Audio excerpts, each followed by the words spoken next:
I'm Reverend Duane Clinker of the Open Table of Christ United Methodist Churches, formed out of two older churches that became one in a new ministry.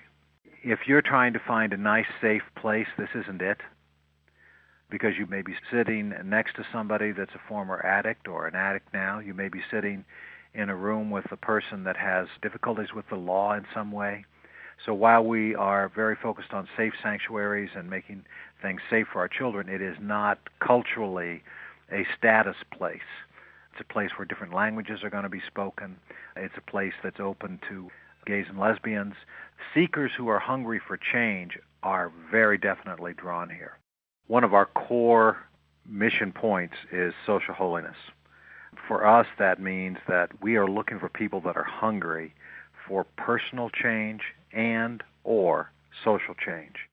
We use the word prayer actions. We don't just have a demonstration at a courthouse. We'll have prayer at a courthouse. Or we just won't have a picket line or something like that. As often as possible, we're trying to do genuine worship in this kind of edgy space.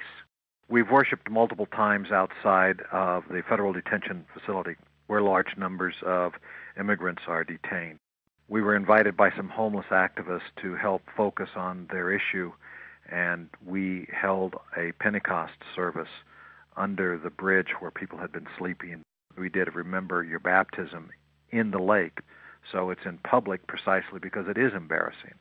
It's in public precisely because it is a coming out as a follower of Jesus. When the Open Table was formed, the local library was closed, and it was a done deal.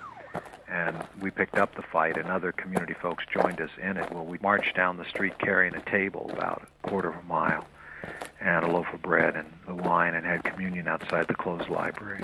The city just reopened that library. All of those things set a tone, I guess, For us, I think of the leaders and myself and the co-pastor here just become God moments that we're frustrated we're not bigger, we're frustrated we don't have positive cash flow, but we can't stop because of what we're experiencing.